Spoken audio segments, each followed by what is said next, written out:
بسم اللہ الرحمن الرحیم۔ جانتے ہیں اللہ تعالیٰ آپ کی آزمائش ختم کرنے والا ہے۔ جب یہ خاص نشانیاں ظاہر ہونے لگیں تو سمجھ جانا کہ آپ کی آزمائش ختم ہونے والی ہے۔ پہلی بات، آزمائش جب بھی آتی ہے وہ آپ کو مضبوط کرنے کے لیے آتی ہے، اور آزمائش کا آنا انسان کے لیے بہت ضروری ہوتا ہے، کیونکہ اللہ جانتا ہے آپ بہت کمزور ہیں۔ اگر کوئی بھی آپ کو کچھ کہہ دیتا ہے آپ کو فرق ہی نہیں پڑتا، کیونکہ آپ مضبوط ہو جاتے ہیں ان آزمائشوں کی وجہ سے، اور آپ کا اللہ سے بھی تعلق بہت زیادہ مضبوط ہو جاتا ہے۔ پھر آپ سب کچھ اللہ پر چھوڑ کر بے فکر ہو جاتے ہیں۔ اگر ایک آزمائش کے بعد دوسری آزمائش آپ کی زندگی میں آ رہی ہے تو آپ جان لیں اللہ آپ کو اپنے قریب کرنا چاہتا ہے۔ اللہ تمہیں اپنی محبت سے نوازنا چاہتا ہے۔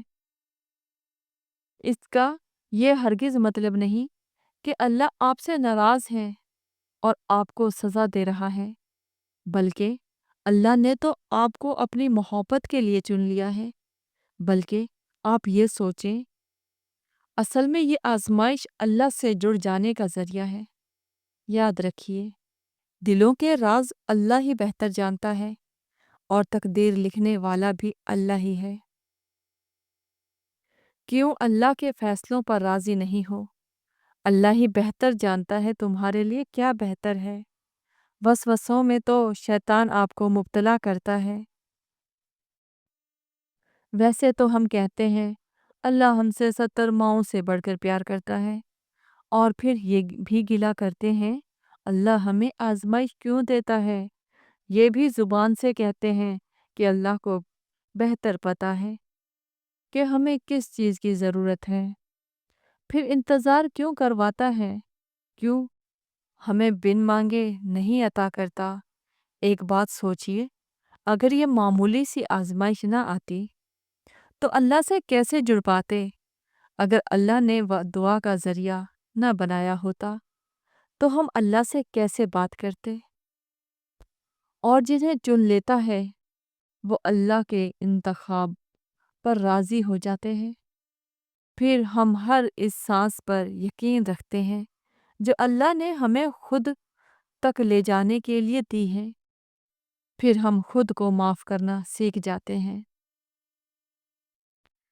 جب ہمیں اڑان کا شوق ہوتا ہے تب اللہ ہمیں منہ کے بل گراتا ہے، اور جب ہمیں یقینی زخمی ہو جاتے ہیں اللہ پھر ان زخموں کو محبت سے بھرنا سکھاتا ہے۔ اللہ کبھی اپنے رضا سے آزماتا ہے اور کبھی ہماری رضا عطا کر کے ہم اپنی طرف بلاتا ہے۔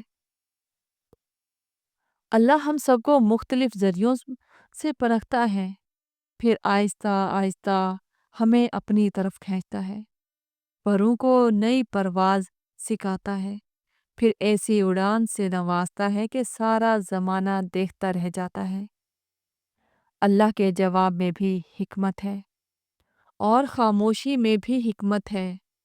تم لوگ دل لگا کر اللہ کو سنا کرو۔ جو اللہ بتانا چاہتا ہے، اللہ تعالیٰ آپ کو آزماتا ہے اس چیز سے جو آپ کو سب سے زیادہ عزیز ہوتی ہے، بلکہ اللہ تمہارے دلوں میں دعا کا خیال ڈالتا ہے، کیونکہ اللہ تمہاری چاہت پر بہت پہلے راضی ہوتا ہے۔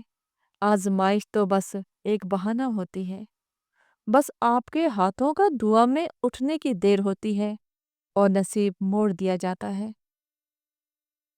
ایک بات یاد رکھیے، اللہ کے لیے کچھ بھی ناممکن نہیں، وہ ممکن آپ کے لیے بناتا ہے۔ جب آپ مسلسل مانگتے رہتے ہیں پھر اللہ آپ کو دینے کا وسیلہ بناتا ہے، اور آپ لوگ اپنی مرضی سے دعا نہیں مانگتے۔ ہزار مسائل کا ایک ہی حل ہے، وہ ہے اللہ پر توکل اور بھروسہ۔ اور جب توکل اور بھروسہ کر لیا جائے پھر شکوہ نہیں کیا جاتا۔ بس اللہ پر اگر توکل کر لیا ہے تو جان لو آپ کی آزمائش ختم ہونے والی ہے اور آزمائش پر پورا اترنے والوں کا اللہ کے ہاں بہت بڑا اجر ہے۔ ایک بات یاد رکھیں، آپ کے تمام معاملات اس اللہ کے ہاتھ میں ہیں جو جانتا ہے آپ کو کیا چاہیے اور آپ کے لیے کیا بہتر ہے۔